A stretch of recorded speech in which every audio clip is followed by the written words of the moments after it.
leveraging your full potential, in not saying and wishing and hoping, I wish I was given more to do more, but doing your best with what you have.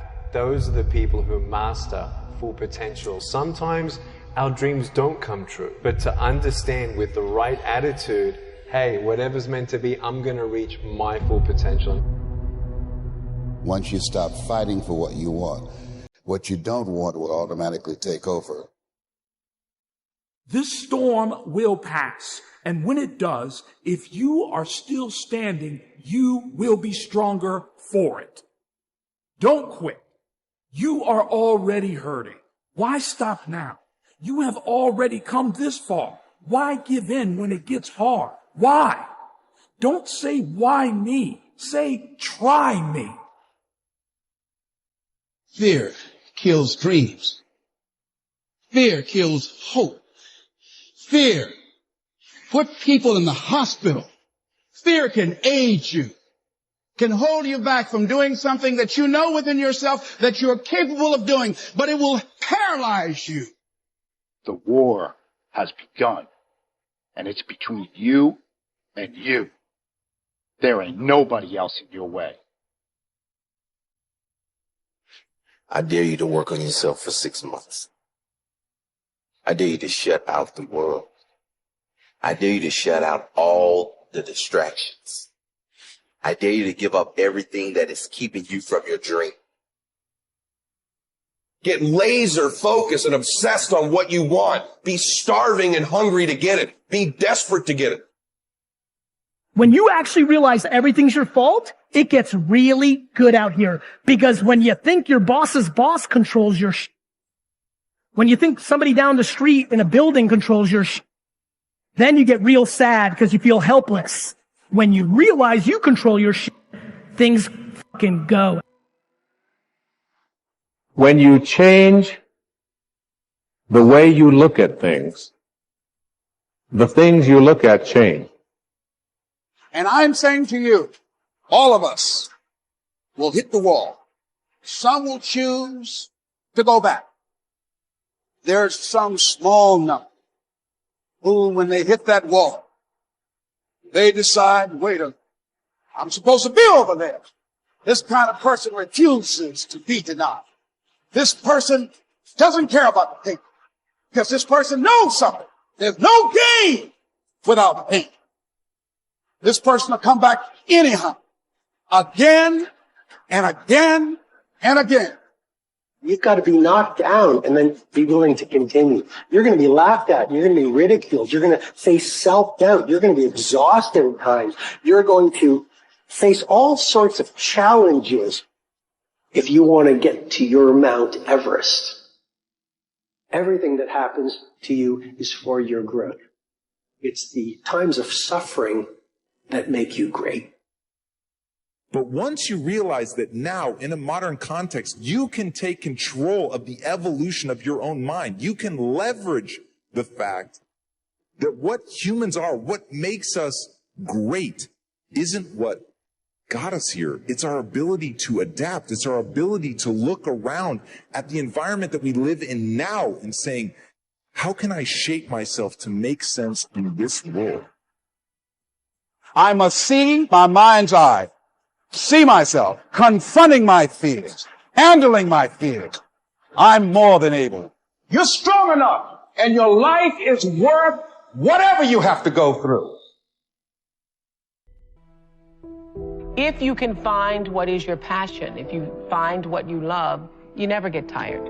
Or if you do get tired, you're fueled by the energy of your work. And you know what you're supposed to do by how it feels.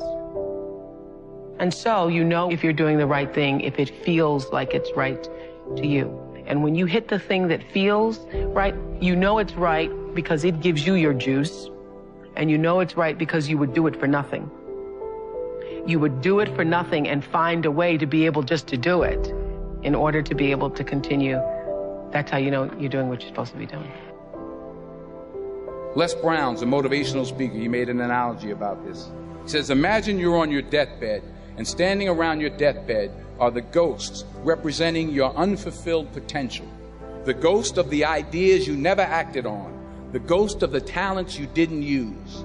And they're standing around your bed, angry, disappointed, and upset. They say, we came to you because you could have brought us to life, they say. And now we have to go to the grave together. So I ask you today, how many ghosts are going to be around your bed when your time comes?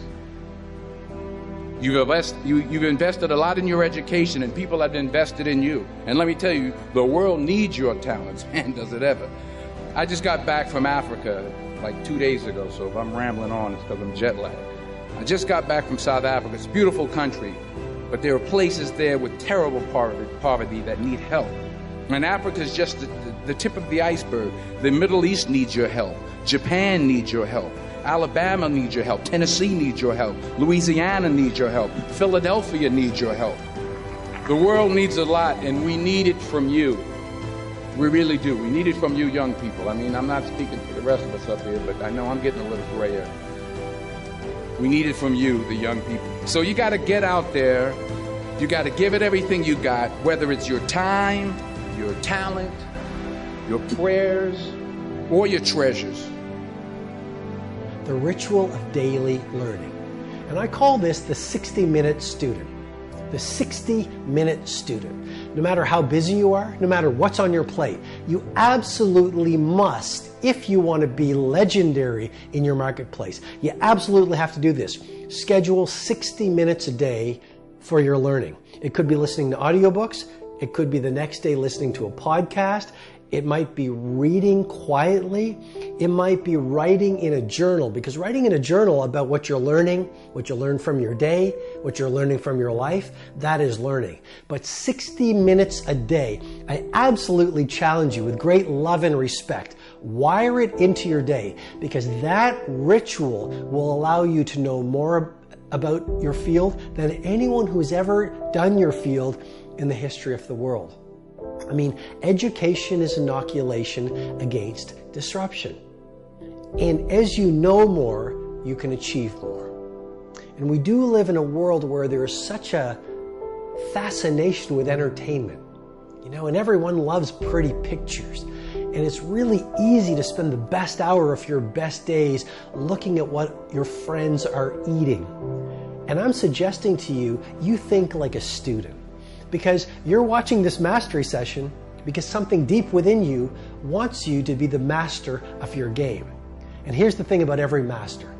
Every master thinks like a beginner. They're always learning.